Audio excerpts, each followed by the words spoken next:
வணக்கம். சற்று முன் கிடைக்கப்பெற்ற மிக முக்கியமான செய்தி ஒன்று வெளியாகி உள்ளது. சென்னையில் மழைநீர் அதிக அளவு தேங்கியுள்ள இடத்திற்கு செல்லும் பொழுது திடீரென்று முதுகு வலியால் கீழே விழுந்துள்ளார். உடனடியாக அவரை அப்பல்லோ மருத்துவமனைக்கு அழைத்து சென்றிருக்கிறார்கள்.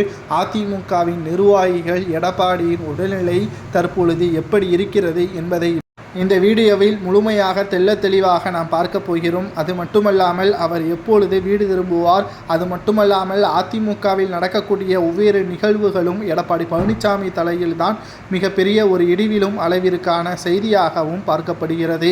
தமிழகத்தில் நடக்கக்கூடிய ஒவ்வொரு நிகழ்வுகளும் திமுகவிற்கு எதிராக பேசும் பொருளாக மாறியிருக்கக்கூடிய நிலையில் அதை ஆதாயமாக பார்க்காமல் அதிமுகவிற்குள் மோதல்களை ஏற்படுத்தும் விதமாக கள ஆய்வு கூட்டத்தில் அதிமுகவின் அடிதடி மோதல்கள் என்று பல்வேறு பிரச்சனைகளும் தொடர்ச்சியாக சென்று கொண்டிருக்கிறது. இதற்கு முற்றுப்புள்ளி வைக்கும் விதமாக டிசம்பர் 15ஆம் தேதி செயற்குழு கூட்டம் நடைபெறுகிறது. இந்த செயற்குழு கூட்டத்தில் ஒரு சிலர் அதிமுகவில் இருந்து நீக்கப்பட்டவர்கள் மீண்டும் இணைய வேண்டும், இந்த பிரச்சனையை டிசம்பர் 15ஆம் தேதியுடன் முடித்துவிட வேண்டும் என்று அழுத்தத்தை கொடுத்திருக்கிறார்கள். இந்த நிலையில்தான் திடீரென்று ஈரோடு மற்றும் புதுச்சேரியில் அதிக அளவு கனமழை பெய்ததன் காரணமாக வெள்ளத்தால் பாதிக்கப்பட்ட மக்களுக்கு நிவாரணங்களை வழங்குவதற்காக சென்ற பொழுது அங்கு முதுகு வலியால் மயங்கி விழுந்துள்ளார். இதனால் அப்பல்லோ மருத்துவமனைக்கு சென்ற எடப்பாடி பழனிசாமி அவர்கள் அனுமதிக்கப்பட்டுள்ளார்.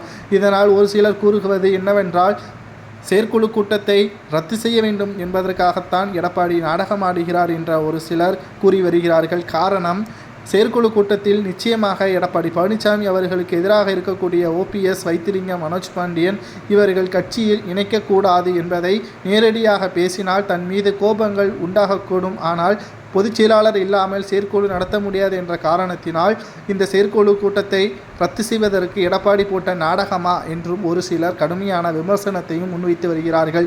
ஆனால் தற்பொழுது எடப்பாடி பழனிசாமி அவர்களுக்கு உண்மையிலேயே உடல்நிலை குறைவு காரணமாகத்தான் அனுமதிக்கப்பட்டுள்ளார் என்ற செய்தி மருத்துவர்கள் வெளியிட்டுள்ள அறிக்கையை பார்க்கும் பொழுது தெரிய வருகிறது.